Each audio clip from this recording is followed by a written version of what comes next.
Hi, today I want to talk about a big moral question that has to do with monsters and tyrants. And I want to do that through a book that I just finished, which is The Poet Empress by Shen Tao. I actually found myself pretty conflicted about this book.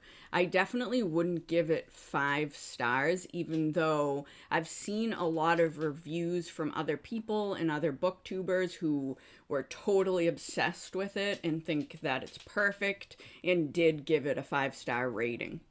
I tend not to rate on this channel anyway, but I would not, 5 stars is like perfect, and I definitely, this would not be 5 stars for me. But even though I did see some pretty big flaws while I was reading this book, it still presented this moral question that has left me thinking about it for days. So I think that is a success in and of itself, and that's what I want to get into. If you don't know anything about this book, it's a dark fantasy with this cool poetry magic system, and it has a lot of political intrigue, but it's also a lot about power and abuse and inequality. For a quick non spoiler review for those of you that are considering reading it, I would just say it does have a lot of really cool things about it that I liked. For instance, that poetry magic system was so unique and I've never seen anything like it. And also, the description of the world and the magic was just phenomenally done. Not flowery and over the top, but very beautiful and interesting descriptions that brought me right into the scenery. There was also a lot of interesting relationship dynamics surrounded around like love and power and hate and jealousy and sort of a lot of different emotions that are in conflict with these relationships. So that was a great part about it as well. And then finally, the ending really brought everything together. I enjoyed it. It was a hit. It was exciting. There was nothing disappointing about it. I felt like it was surprising, and just it hit right where it was supposed to. Given all that, I definitely found it to be a worthwhile read, especially with this big moral question that it's left me with.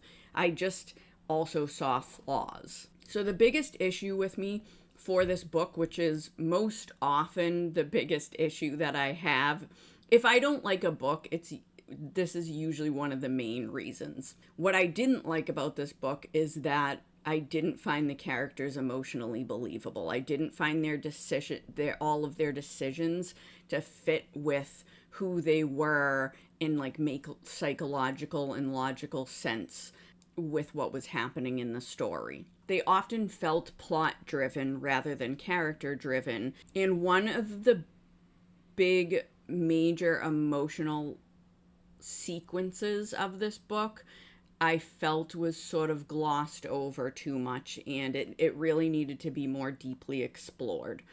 So those were my biggest problems. Then also, the structure is a little bit odd, and a lot of people actually find that it works well and it's unique and it fits well with the story, which I can see, but part of it is written with this like second-hand perspective of characters, and that's how you learn about their lives and their stories. While I did find it interesting and it did sort of fit with what the story was about, it just didn't work for me because I feel like it killed momentum in certain places, with like the main plot and the main character, and it just didn't always leave me feeling totally connected to the characters. This book would be for people who like an interesting magic system, beautiful description, interesting emotional dynamics between the characters, but who don't get really hung up on the psychological like motivations of characters. If you're somebody that's really important to,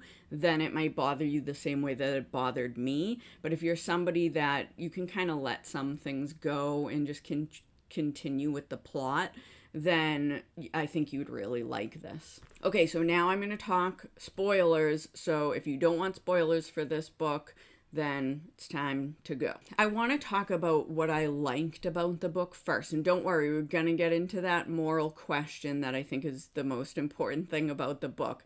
But we need to talk about two things first. And the first thing is what I liked about it, which was the character of Terran. I found that Terran was such a interesting and conflicting and painful character. I like how you start off as seeing him as horrible, abusive, a tyrant, seemingly to have he's sadistic and seemingly sociopathic. Like he will just hurt anyone and it doesn't seem to bother him at all. So that's how he starts out. But then slowly over the story, you're getting this view of him from childhood on and through different people's perspectives, which slowly gives you more sympathy. You realize that he's been abused, that he's a victim, that he was this lonely child who just wanted family and care, and people mistreated him so harmfully that it drove him to become this person that he did because of a need for protection and independence, and just from the pain and horrors that he saw as a child. I think the characterization of him was really interesting and bold, and it presents this worthwhile moral question for us to consider. I love that the author didn't make him purely evil or good, or even give us an answer at the end about how we're supposed to feel about him morally, and that sort of left up to us and left up to the main character, Wei. And I don't even think we truly and fully get a moral opinion about him from Wei either. We see that she sympathizes with him. She's supposed to love him, sort of. That might be a stretch. To me, that feels a little bit of a stretch, but she definitely sympathizes with him, and that's believable. And she also hates him, which is also believable. So there's really no moral prescription in this book at all about how to think about this character, and I think that that's great. Now I need to talk about what I didn't like about the book in more detail before I can get us back to that moral question. So again, in the non-spoiler section, I already brought up my major problem with the book, which was the emotional believability, psychological believability of the characters. So I'm going to delve into that a little bit more now, and that is going to come back to this big moral issue and question of the book. I'm just going to give a few examples. There were many for me, but I'll just give a few that stand out to me right now. The first one is early in the novel when the palace people come to Wei's town to pick the concubines, and she goes there trying to become a concubine, and they pretty much laugh in her face. So she runs up and falls on her knees and cries and begs, and then in a last resort effort, she says, "Well, just take me as a joke and you can cut off my head," in front of the to-be emperor, which is Terran, and he's the prince at that point. "So you can cut off my head and it will be a big joke." And then the eunuch, who's in charge of choosing the concubines, says, "Yeah, that's a good idea. I'm going to do that," and has her get into the cart. This made absolutely zero sense to me. Her presenting this idea and him accepting it, both, I don't understand at all. And I don't know if this is just a me thing, but why would she say you can make me a joke and cut off my head? She sees that they don't accept her at all, or think that she could possibly be a concubine, that they're laughing in her face. And I know she's desperate, and she's, her town is going through this famine, and she wants to support her brother, and that's supposed to be the idea, that she's so desperate she'll do anything. But it doesn't even make any sense. Why would saying just take me and make me a joke and cut off my head lead to her becoming a concubine? It it just doesn't fit with the desperation that it's supposed to. So I don't even get that. And then even with her saying it, why would the eunuch be like, "Oh yeah, that's going to work great. I will do that." I feel like if I was him, I would think, "No, I'm going to bring this person who clearly doesn't fit what's wanted and accepted, and then they're going to be upset with me for choosing this person." I would never be like, "Oh yeah, that will be a joke, that will happen." It just feels like it's completely illogical to have that set up, and like it just, she needs to get to the palace. So this is the way that the author chose for her to get there, and it's plot driven. It's not something that anybody would realistically do, either her or the eunuch, in my opinion. So that's one. Number two is with Maro, when we're reading his journal entries and he's telling the story about when they were making the Salt Road and Terran ends up coming and Maro's been alone this whole time and he desperately wants another kid to play with. So when Terran shows up, he's really excited. But while he's hugging Terran, he says to him, "I wanted you to be here more than anyone." And then thinking in his head that that wasn't really true. He had really been thinking about his friends who he wanted there, not Terran. And or maybe he just would have taken anybody to play with, and that's why he's so happy that Terran's there.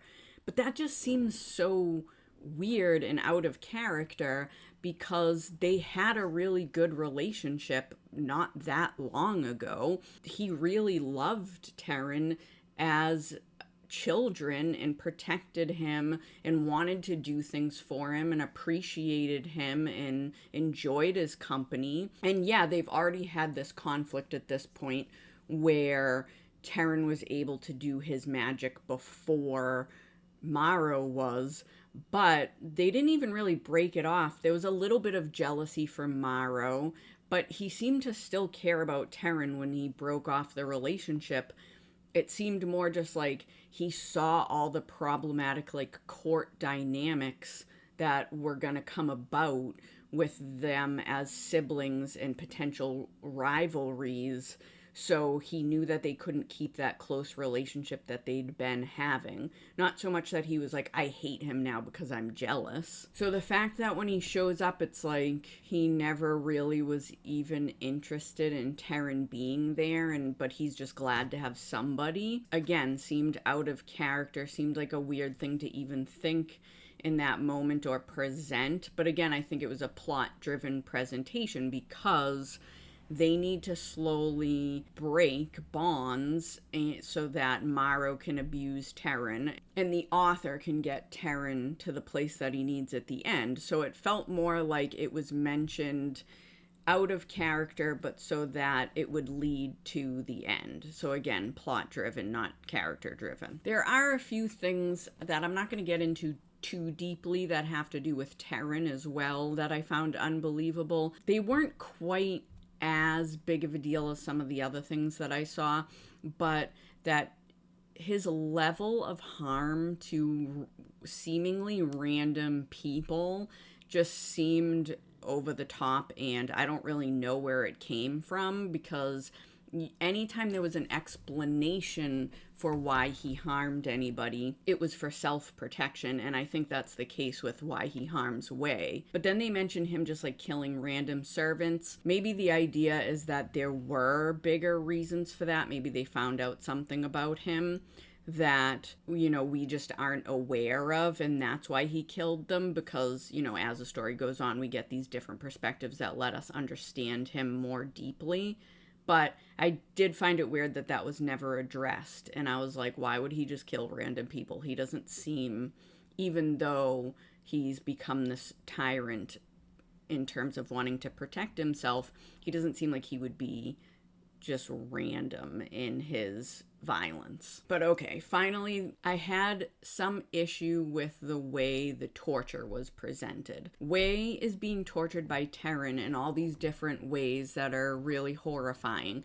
They're mostly mentioned pretty quickly, except for the very first scene when he makes her eat the rice, and then later when she almost dies. Those two scenes are much more focused and intense, and then the rest of it, anytime he's torturing her, is just sort of mentioned, and it's even like mentioned almost nonchalantly by Wei, like, oh, then he tortured me for 3 days, and then I went and learned more reading from the eunuch. And like, she hates him because of it, and she clearly states that.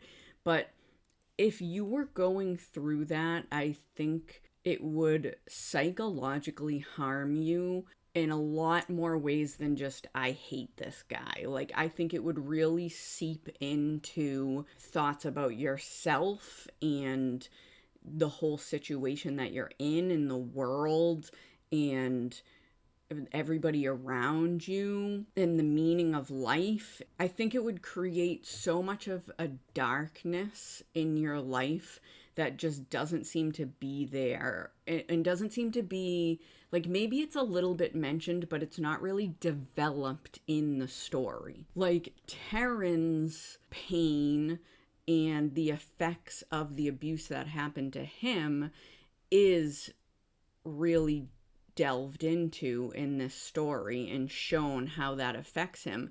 But yet with Wei, she just says she hates him and she's gonna try to kill him, but we don't see it anywhere near as deep, and it doesn't seem to cause a reshaping of her in the same way that it does Terran. Even though, yes, he was a child, so it's different, I still think it would create a lot of emotional and psychological issues for Wei as well. Okay, so now to finally get to that moral question that I keep bringing up. So the moral question that I think the book really brings up, that is the most interesting part of it, is, are monsters really to blame for who they are? Especially when you have somebody like Terran, who is a victim of so much emotional and psychological and physical abuse, and then he becomes this tyrant and this sadistic person. And he is, on the one hand, very hateable and brought up at the beginning of the story to be hated, but then also we see a lot so that we will feel sympathy and be really understanding with the child side of him. The question was really open at the end, I think, on whether Wei was actually going to go through with killing him, because it seemed it was completely understandable to think that she would stop her torturer and somebody who's could potentially harm everyone, or she could have enough sympathy and understanding for him that she doesn't think that he deserves that, and that she would be more open to the possibility that he could change. So that's such a big question, and something that I've been thinking about a lot since I read this book. And I think it's a really ambitious question and moral dilemma to present in a story. But because some of the actions and thoughts and emotions of the characters didn't feel believable and felt more plot driven, I feel like that really hurt this main conundrum of the novel, because I didn't believe everything that they were doing or that they were gonna do, even though the question is so interesting. And I do think Terran was mostly a well-presented character. And I do think that one of the most important things that literature can do is to bring readers into moral situations that don't have easy answers, and make you sit with that, make you consider it. And I love that the author was willing to do that and to attempt it in the story. And I think that's why the ending felt so successful in this story, and I think it's what people are really reacting to in their 5-star reviews and really loving about the story, is the end was so well done. It's because the author just lets you be with that question. Like, Wei does kill Terran, but it's still done in a way that's surprising, and you feel so much sympathy for both of them. So I think the moral conflict stays there even with the resolution of the story. There's no easy answers by the end of this story. I really appreciate that as a reader, and I will definitely read Shen Tao's next book, and I'm hoping that she'll be able to make the characters feel a little bit more believable going forward.